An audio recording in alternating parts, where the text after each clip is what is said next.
A solenoid has 2000 tons bound over a length of 0.3 meter. The area of the cross section is this.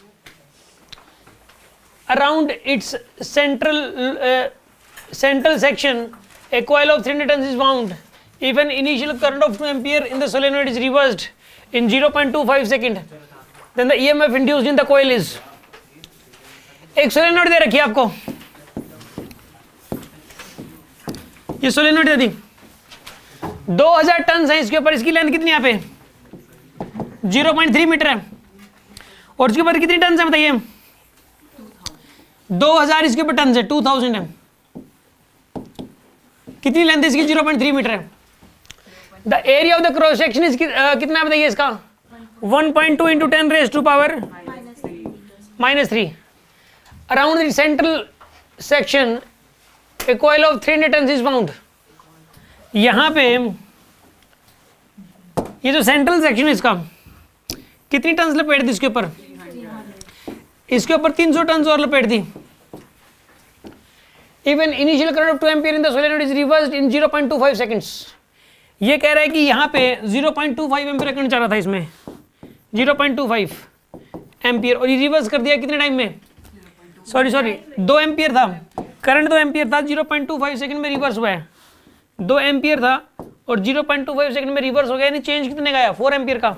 पहले 2 इस तरफ था, अब 2 इस तरफ, तो चेंज तो 4 एम्पियर का आ गया ना, तो चेंज इन करंट तो 4 है, तो di/dt निकल जाएगा यहाँ से di/dt। देखो चेंज इन करंट कितना है 4, और कितने टाइम में बताइए 0.25 सेकंड्स में है, 0.25 सेकंड्स में है, 4 एम्पियर का चेंज है और 0.25 सेकंड्स के अंदर है।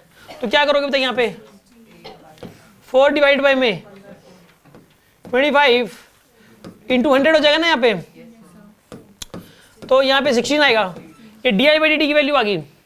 The EMF induced in the coil. अब कौन सी कोयल की बात कर रहा है ये, ऊपर जो लपेटी थी उसी की बात कर रहा है, क्योंकि कोयल वर्ड इसने यूज कहाँ पे, देखो कोयल वर्ड इस 300 के लिए यूज किया था इसने, इसके लिए 300 वर्ड, इस सोलेनोइड के लिए 300 के लिए कोयल वर्ड इसने यूज ही नहीं किया था, जो लपेटी गई ऊपर से उसके लिए, उसके अंदर उसके लिए कोयल वर्ड यूज हुआ है। तो उसके अंदर इंड्यूस्ड EMF कितना आएगा बताइए यहाँ पे उसके लिए आप एक काम करो, आप ये क्या है आपके पास यहाँ पे di/dt आया है,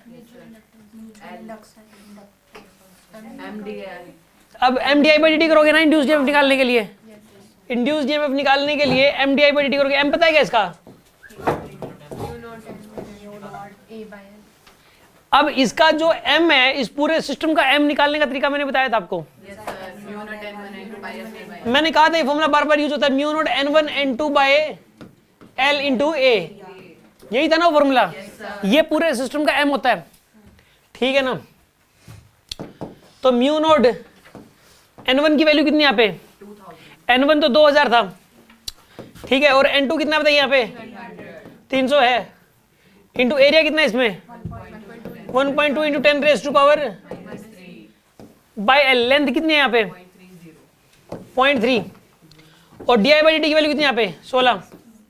सोल्व कर लो, इसका आंसर आ जाएगा आपके पास। ये आंसर म्यू नॉट की टर्म्स में है क्या, नहीं, तो म्यू नॉट की भी वैल्यू पुट करनी पड़ेगी आपको, ठीक है।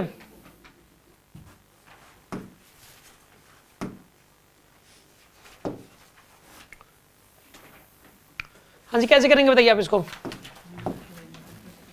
यहां पे म्यू नॉट की वैल्यू होती है 4 pi into 10 raise to power -7 into 2000 into 300 into 1.2 into 10 raise to power -3 into 16 divide by क्या करोगे आप यहाँ पे 0.3, ऐसा करोगे आप इसके अंदर। सोल्व करो, कितना बनेगा ये,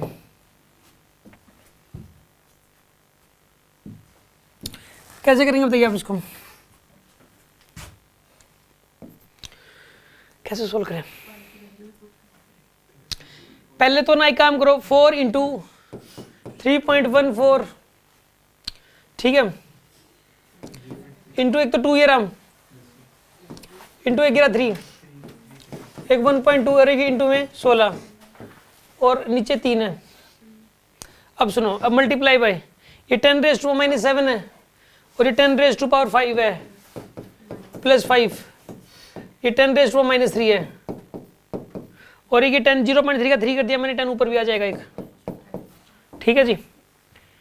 अब ये 3 लिख रखा है, 3 से 3 कैंसिल हो गया, अब आपको ये तो कैलकुलेटर से करना पड़ेगा, करना आप।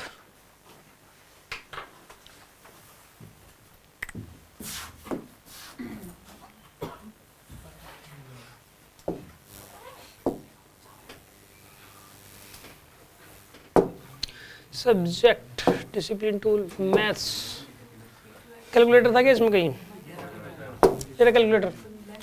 हाँ जी, क्या करना है बताओ आप? 4 मल्टीप्लाई बाय, क्या है मल्टीप्लाई इसमें मेरा? 3.14, 3.14 मल्टीप्लाई बाय 2 मल्टीप्लाई बाय 16 नहीं था, 1.2 भी है, 1.2 मल्टीप्लाई बाय 16 मल्टीप्लाई बाय, और भी है क्या कुछ? और तो कुछ नहीं है। तो कितना आएगा यहाँ पर? ये 482.304 इंटू ये बनेगा 10⁻⁻10 बन जाएगा, और 10⁻5 10⁻⁻5, तो 10⁻⁻4 क्या बनेगा यहाँ पे? -4। ये मिली वोल्ट में भी दे रखा है, 10⁻⁻4 दे रखा आपको। ये आएगा 4.8 इंटू 10⁻⁻4, ये बनेगा। इसका आंसर पता है क्या आएगा?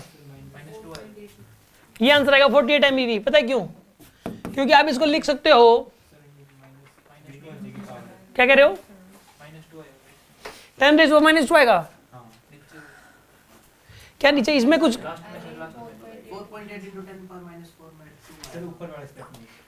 यहाँ पर, यहाँ पे, अच्छा क्योंकि ये 4.8 कर दिया ना इसका, ठीक है। 4 तो 10⁻2 जाएगा इसके अंदर। अब क्या करोगे बताइए? 48 इंटू 10⁻⁻³ लिख सकते हो इसको, तो 48 आ जाएगा। ये 48 क्या आएगा? ये मिली वोल्ट आ जाएगा आपके पास। हाँ जी, बात समझ में आ गई होगी आपको। एक बात बताइए, पहले 2 एम्पीयर करंट इस तरफ था, अब रिवर्स होगा 2 एम्पीयर करंट। रिवर्स हो जाए तो चेंज इन करंट 4 एम्पीयर होता है। समझ आ गई बात आपको? हमेशा ही होता है फिजिक्स में ऐसा। तो एक बॉल है, उसका मोमेंटम था नीचे mv, अब ऊपर की तरफ mv है, तो कितना है change in momentum? 2 mv। Flux पहले फाई का पास कर रहा था एक डायरेक्शन में, अब दूसरी डायरेक्शन में फाई का फ्लक्स पास करने लग गया, तो चेंज इन फ्लक्स 2 फाई है। समझ आ रही है बात आपको? तो ऐसा तो हमेशा ही होगा। तो यहाँ पे 2i का चेंज आ गया, तो पहले करंट कितना चल रहा था इसमें? 2 एम्पियर। अब उसकी अपोजिट डायरेक्शन में होगा करंट, तो 4 एम्पियर हो गया। और कितने टाइम के अंदर हो गया ये? 0.25 सेकंड में। तो change in current by time करने से di/dt निकल के आ जाता है। हाँ जी, बात समझ में आई आपको? इस क्वेश्चन को अकेले सोल्व नहीं करना, माइंड में सेट करना है। सोल्व करने में और माइंड सेट करने में बहुत बड़ा फर्क है। इस बात का फर्क है कि अगर दोबारा से अगर माइंड सेट होगा तो ये क्वेश्चन अगली बार कोई पूछेगा आपसे 1 महीने बाद भी, तो 15 सेकंडों में कर दोगे। और अगर सिर्फ सोल्व किया है तो अब फिर हो पाए ना हो पाए, और होगा तो बहुत टाइम लग जाएगा। सोल्व होने में ये फर्क है दोनों में, ठीक है।